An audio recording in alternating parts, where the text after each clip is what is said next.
Sí, claro, mira, pues primero sí hay que diferenciar, ¿no? O sea, por ejemplo, cuando hablamos de fobia y cuando hablamos de miedo o de un temor. El miedo, como lo hemos mencionado, o el temor, como se ha dicho, pues es una emoción, ¿no? Es una emoción natural, básica del ser humano que se siente en algunos momentos o en algunas situaciones donde hay una sensación de inseguridad, de incertidumbre y puedes tener temor o miedo a alguna situación, cosa, objeto, animal, etcétera.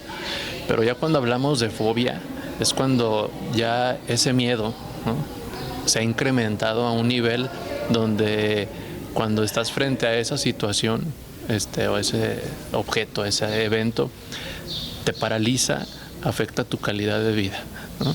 Yo creo que podríamos mencionar que hay fobia a todo, ¿no? O sea, hay fobia a las alturas, hay fobia al espacio exterior, que igual a veces son fobias como un tanto extrañas, pero suceden y son reales y es cuando realmente sí están afectando el desarrollo y la calidad de la persona. Entonces, para empezar, esa sería la diferencia, ¿no? Una fobia es cuando afecta ya tu calidad de vida, cuando ese miedo pasó de ser un miedo normal, natural, a un temor que te paraliza, a un temor que te frena al realizar tus actividades. ¿Qué hay detrás de ello en el aspecto psicológico? Ok, por ejemplo, las fobias regularmente están asociadas con algún acontecimiento, ¿sí? Por ejemplo, algo que te haya sucedido desde tu infancia, en algún momento o etapa de tu vida, y entonces a partir de ahí se desarrolla una fobia. Regularmente están asociadas con algo, ¿sí? Yo creo que son pocas las fobias de una persona o en personas que simplemente aparezcan de la nada o aparezcan sin motivo aparente, ¿no? Entonces, digo, por ejemplo, las más comunes, la fobia a las alturas, que a lo mejor es porque hay una sensación, vuelvo a lo mismo, de inseguridad, porque te sientes inestable, ¿no?, en ese lugar donde estás, pero regularmente están asociadas con acontecimientos traumáticos que te hayan sucedido, ¿no? Por ejemplo, hay quien le tiene miedo, no sé, a un perro, se te ocurre, a un perro, y a lo mejor es porque tiene mucha lógica, ¿no? A lo mejor tu infancia te atacó un perro, te correteó, te mordió y ahora pues regularmente tienes ese miedo y ese temor y entonces prefieres no acercarte, ¿no? Hay un perro y evades completamente. Hay quien le tiene miedo a las arañas, pero ahí hablamos justo de eso, ¿no? De esos miedos y fobias. O sea, fobia es cuando, vuelvo a repetirlo, cuando la persona se paraliza y hasta entra como en un estado de shock, ¿sí? ¿Y esto puede superarse? Sí, por ejemplo, hay diferentes tipos de terapias, ¿no? Hay algunas personas que utilizan, le llaman terapia de shock, ¿no? Que es como enfrentar a la persona a su miedo, a su temor. Claro que para eso tendría que haber como todo un proceso terapéutico para entonces llevar a la persona a las alturas, tal vez llevar a una persona a un zoológico, ¿no?, donde va a haber animales tal vez que le provocan miedo.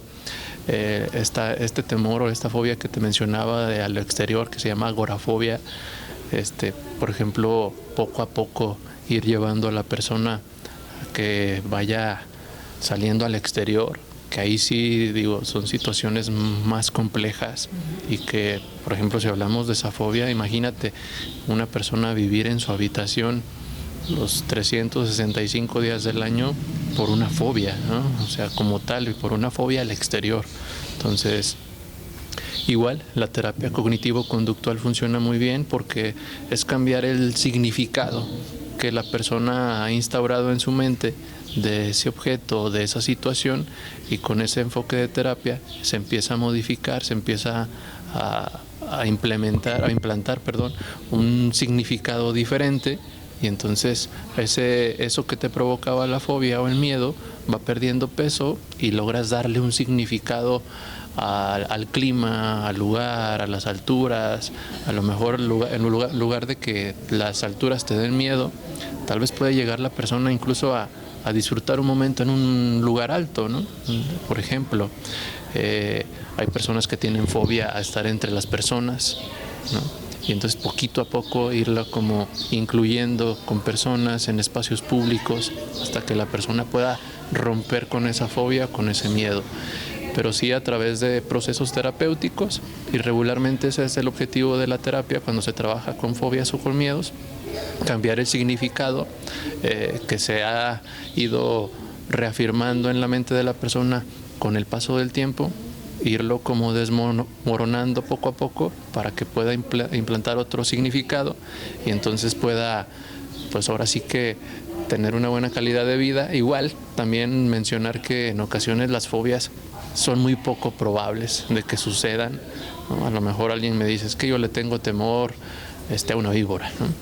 Pero también si hablamos de probabilidades, de números, a lo mejor hay muy poca probabilidad de que esa persona un día se encuentre con una víbora.